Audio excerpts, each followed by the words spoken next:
지난 4월 취임한 이상걸 사장은 더불어민주당 후보로 2018년 지방선거, 2020년 총선에 도전했다가 낙선했다. 1월 취임한 신규호 부사장은 민주당 이광재 신기준 의원이 비서관을 지냈다. 6월 취임한 김영수 상임감사는 정세균 전 국회의장 시절 국회 대변인, 국무총리 때는 국무총리 비서실 공보실장을 역임했다. 4월 취임한 이상진 비상임이사는 민주당 강원도당 부위원장을 지낸 인물이다. 업계에서는 강원랜드가 비전문가 낙하산 그랜드슬램을 이뤘다는 자주 섞인 말이 나온다.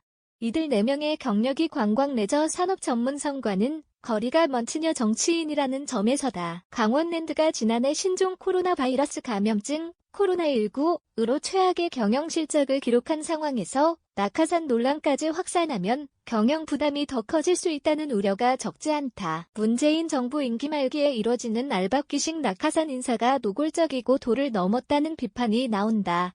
전문성이 부족한 낙하산 인사는 앞서 언급한 강원랜드만의 얘기가 아니다. 주요 금융공기업 임원의 금융문외한인 정치권 출신이 임명돼 낙하산 논란이 크게 일었다. 최근에는 에너지 공기업에도 친여 인사들이 대거 요직을 꿰찬 것으로 드러났다. 25일 엄태영 국민의힘 의원실에 따르면 한국동서발전의 신임 상임감사로 김상철 전 산업통상자원부 장관 정책보좌관이 임명돼 14일부터 업무를 시작했다. 동서발전은 지난해 상임감사의 연봉으로 총 1억 8,888만 원을 지급했다. 한국기자협회보 기자 출신인 그는 노무현 정부 청와대 홍보수석실 행정관, 노무현 재단 사료연구센터 본부장 등을 거친 신문정치권 인사로 분류된다.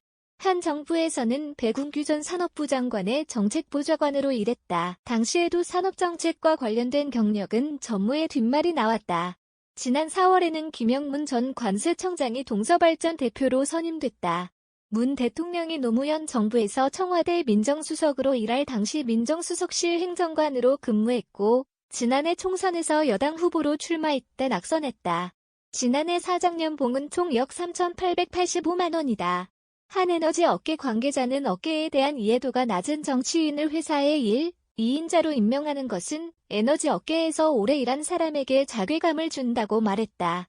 이 밖에 정경수, 한전 원자력 연료 정성학, 한전 KDN, 김경수, 대한석탄공사, 이상감사, 한병원, 지역난방공사 김용성, 한전 KPS, 이계성, 한국전력 김현희, 대한석탄공사, 이상사회이사 등 친여 인사가 올해 에너지 공기업 임원으로 선임됐다. 공기업 기관장 감사이사의 임기는 2에서 3년이다. 올해 선임된 이들은 새 정부가 들어선 뒤에도 1에서 2년은 임기를 보장받을 수 있다는 얘기다.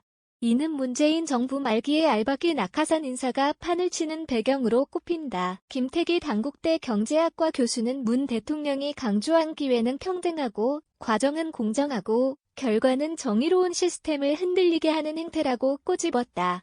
카피라이트 시 중앙일보 올 나이츠 리저브드 해당 언론사로 연결됩니다.